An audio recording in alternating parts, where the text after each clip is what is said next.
Call the meeting to order for an executive session coming up. Roll call, please. Gehrig? Here. Grinberg? Pepcorn? Here. Strand? Here. Mahoney? Here.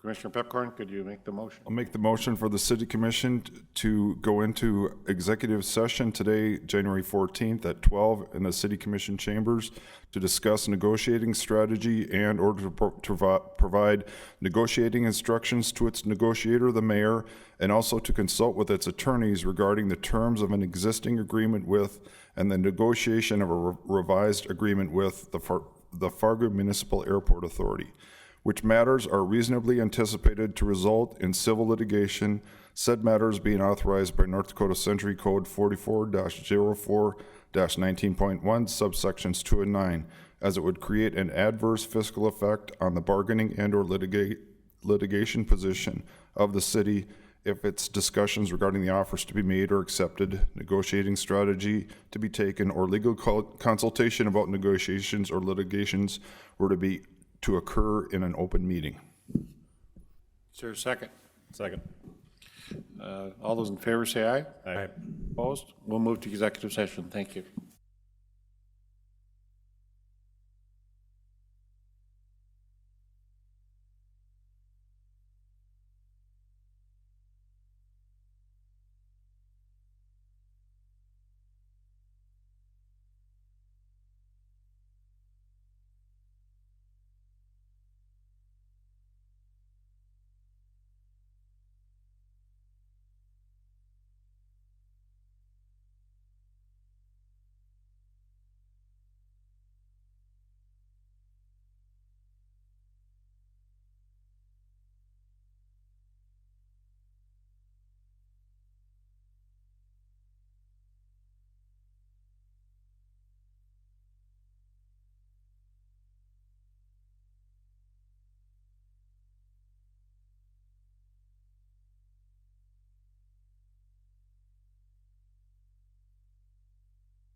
Oh, we are live. Call the meeting back to order. Executive session held today. Do I have a motion? Is it Commissioner Strand that has the motion? I move Mayor Mahoney to accept the final version of the memorandum of understanding between the airport and the Municipal Airport Authority as presented to us after their executive session this morning. Is there a second? Second. Any discussion? John, surely you're going to make a comment today. No, not yet. Been working on this for 2 months. Come on now, bud. I'll wait until we're all together. Okay, roll call vote, please. Yes. Pepcorn? Aye. My microphone on. Gehrig? Yes. Mahoney? Aye. Is there any other business? Nope. Is there a motion to adjourn? I so move. Second? Second. All those in favor say aye. Aye. Adjourn. Thank you.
Okay, thanks for being here for this great signing of our MOU with the city today.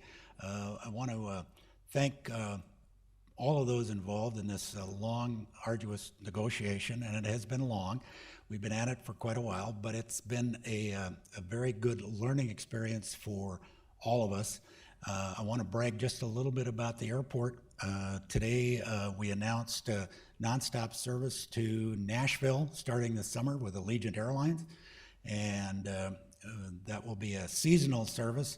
But if you're a UND hockey fan and you want to go to Nashville for the October game, come to Fargo. We'll fly you down there. The other thing is we have just completed the year end and compiled the numbers for Hector Field. And at Hector Field this year, we had around 950,000 people pass through that terminal building, either being deposited here from a flight or getting on a flight. We're just under 1 million people using that building. And you will see in the next few years that we have a construction plan phase to expand that terminal, and the expansion is simply because of traffic. We have a great deal of traffic. One of the other things that the average person doesn't see is our freight traffic, the amount of freight between FedEx and UPS that come in and out of here. This last 2 months ago was at a record for us. It was 17,700 tons of cargo came through here. If you're mailing a package via either FedEx or UPS to North Dakota, northern Minnesota, northern South Dakota, it comes through Fargo. So when you open that thing from Amazon, know that it's been out at Hector Field. So we have some great things happening out there, and this is in addition to a great thing happening right here today. Mayor. I want to thank the Airport Authority. They had an executive session this morning and looked at the MOU that the commission's passed last night and went over that and offered some suggestions. We just had an executive session with our commissioners at noon, and we agree with the resident MOU. So in just a minute, Mike Haugen and I are going to sign the agreement that we now have as an MOU with the Airport Authority, which we are very pleased about. We want to thank Judge Klein for helping us in the mediation. It was a lot of hours that we spent on that, but we're very pleased that she did a great job in doing that. And we're very excited about things going on at the airport. And I think the thing John and I learned, there's a lot of different things going on out there that we're very proud of, and we're one of the best airports in the country. I want to clarify a little thing on a garage skywalk or something to be done. As many of you know, in the airport, parking is an issue, wintertime especially, because a lot of people go south. So we will be looking at that, and actually I should say they will be looking at that to find some solutions to that. And John Doberstein has announced that in 2024, they're looking at doing something in parking, which might be a garage, a skywalk, or something. But again, that's their area of expertise, and that's what they're going to have to figure out. They also have about $80 million worth of a CIP that they have to figure out over the next 5 to 6 years. So they have some challenges in doing that. And one of the most significant is to increase the UPS apron so that we can do more UPS. And that's really important for the growth of the freight in the community. So we want to thank everybody involved with this. I also have some of my staff members here that helped as well. Kent and Jill said many of the meetings for us and really helped us out. I think both parties worked very diligently on this, and we want to call it the new beginning. We think this is a new way of our team to work together. I want to thank my commissioners for backing this up and feel that this is a very good type of MOU that we can have, and it's something we haven't had for 50 years, so I want to congratulate both parties for working so hard on it. And Commissioner Strand, want to make a few comments as well. Thank you, Mayor Mahoney and General Haugen. It's been an amazing month for us to work through this mediation process, but we tirelessly went at it and kept at it and stayed on the game with our eye on the ball.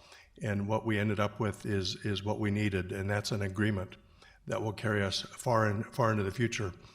You know, it's pretty easy from a perspective of mind to benefit from hindsight.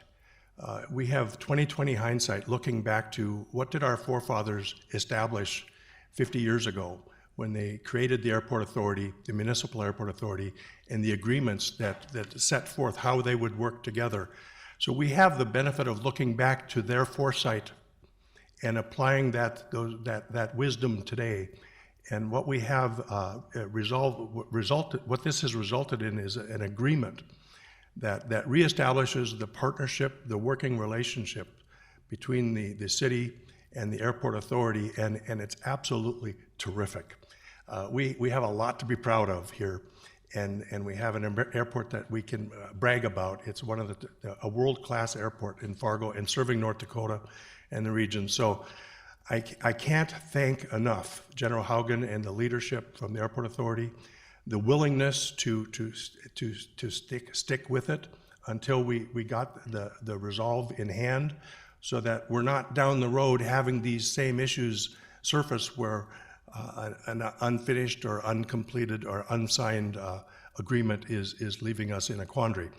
So it's a great day for us. It's a great day for the airport, and it's a great day for the city. And I look forward to, I think we all look forward to the relationship being positive and exciting and productive going forward. One last thing I'd like to say is it's not always making the right decision or the wrong decision. It's making the decision right that's important. And that's where we're at now. Now it's up to us to make this the right decision for the best future we can. So we have a good start, and I thank the General very sincerely. We can now open it up for questions. Should we sign this before we question? Sure. Okay. You have the contracts there? Amber, you got the contracts?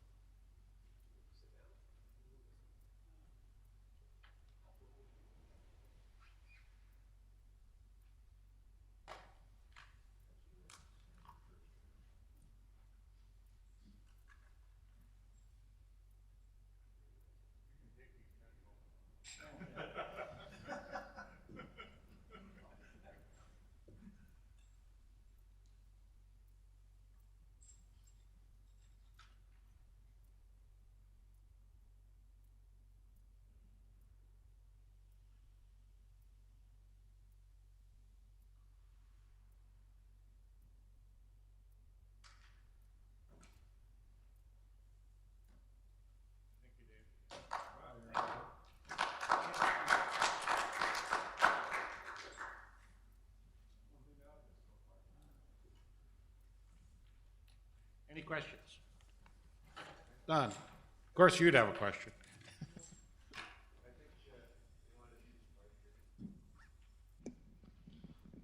I'm afraid of microphones. No, I'm not. One question I think that has been raised, people are wondering, some people, including the media, wondering if this new plan, this agreement, will it affect the salary increase for Sean Doberstein? That seemed to be kind of a point of some discussion earlier when that came about. So what we did on the MOU, we've redefined the relationship between the airport authority and the city of Fargo. The salary discussion is a separate item, and we think we've come to a resolution on that as well. That will be brought forth to the commission in the next couple of weeks or so to do that.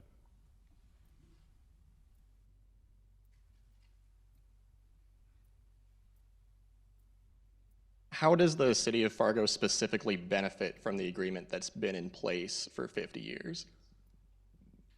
Well, it just redefines some relationships, and that's what we really actually had to do. We're trying to redefine the relationships, but allow the autonomy the authority has to do things they need to do.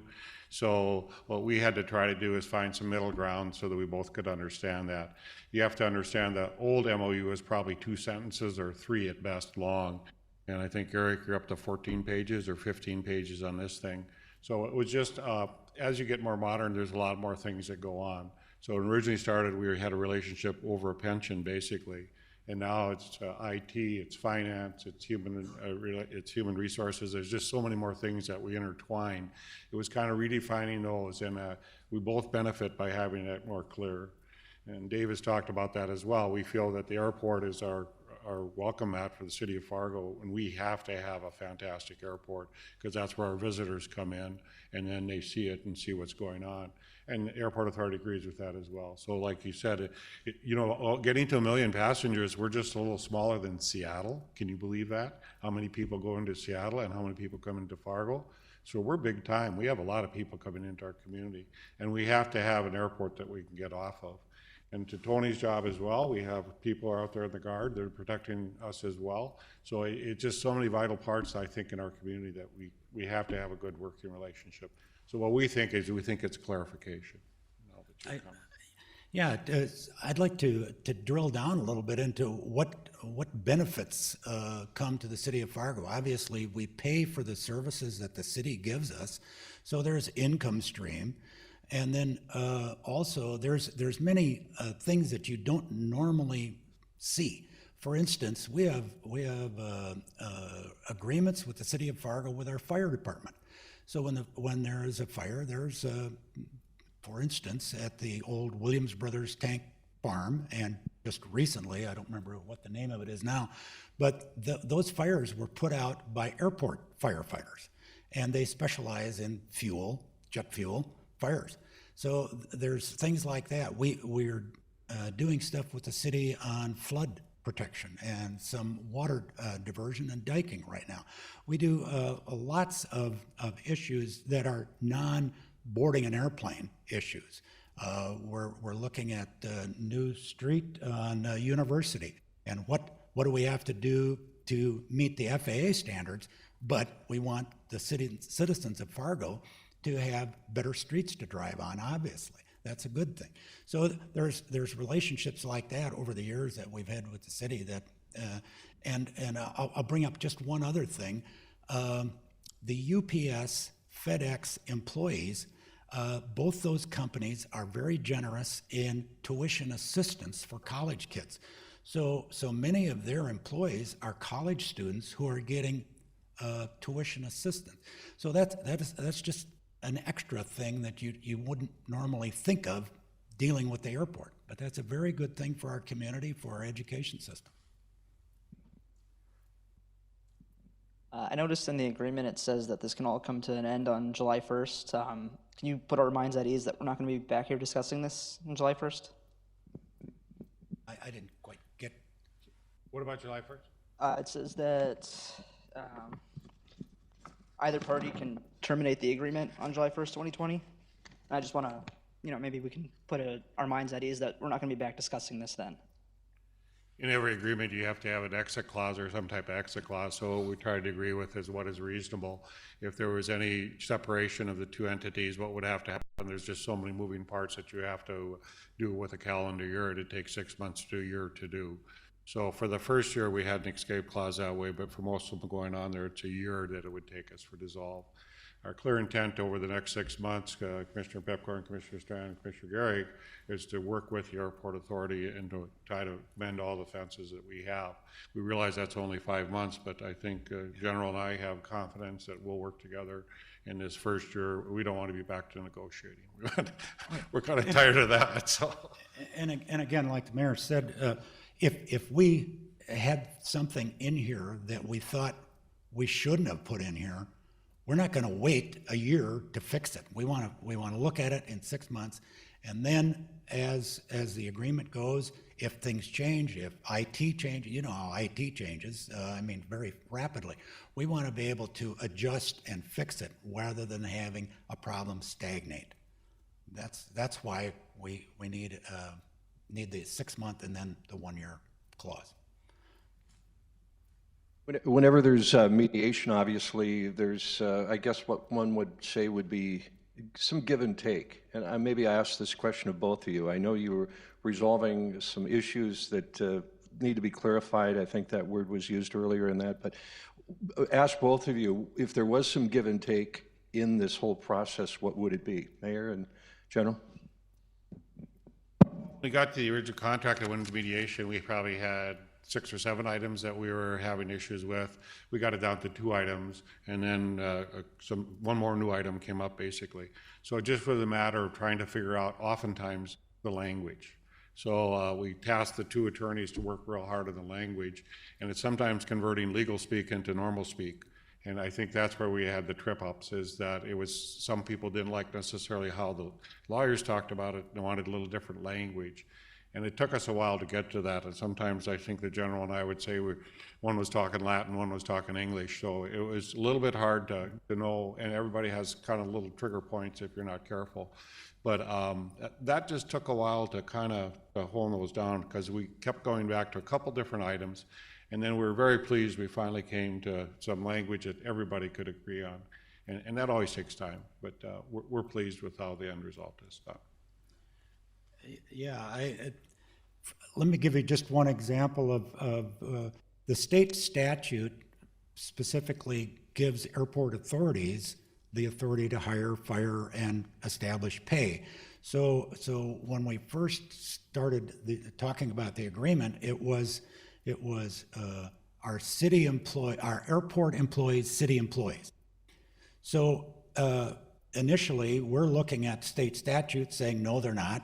And the city says, well, we process this stuff and are the HR department for them. We are the personnel and the finance department. So in order for them to be in our retirement plan, they have to be city employees. So this went back and forth, and finally, we look at what is it legally that establishes the city's claim that they have to be city employees. And it goes back to using your employer identification number for whoever's writing the paycheck and what your contract is like. So instead of both of us arguing about it, we both said, well, actually, we're both right, you know. But it takes discussion and willingness to resolve that issue and look at why does the city say they have to be, and why do we say no, they shouldn't be, and you know, at the end, I guess we'd say we're both in violent agreement.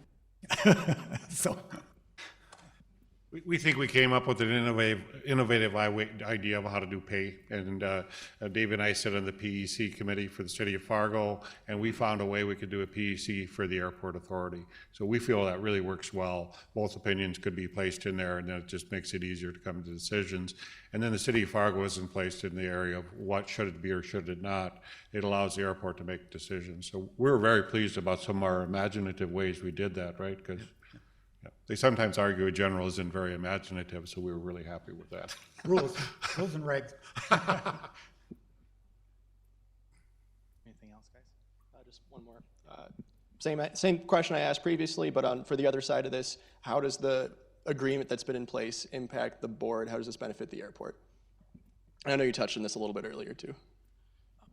Well, again, I think if you look at the entire agreement and the historical piece of that, you'll see that fundamentally not a lot has changed. We have to have a good relationship with the city, whether it's for bonding issues, whether it's land use, all of those things. So I don't see a great deal of change coming to how the airport authority functions and operates and makes decisions.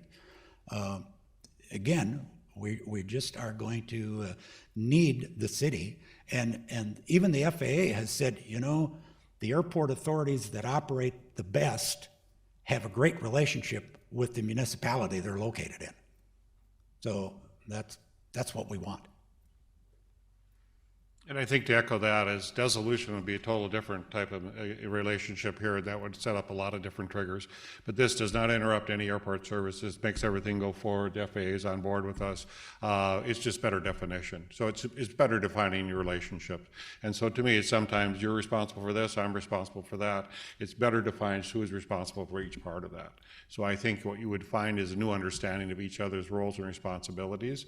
And I would think that going forward, and I think our commissioners agree as well. We like a MOU that's clearly defined, and we feel that this is something that we shouldn't have many arguments about. But I think the public should be happy that things should not, or they should get better at the airport, if anything, because there are a lot of different things. And I think, John Strand, we've talked about sharing more time with the airport members and kind of getting to know each side of that, and then having ability to voice certain things in that. So we have a variety of different things going forward. We anticipate us working together and just communicating what their issues are, what our issues are, what we're hearing from the public, and what we'd like to work on together.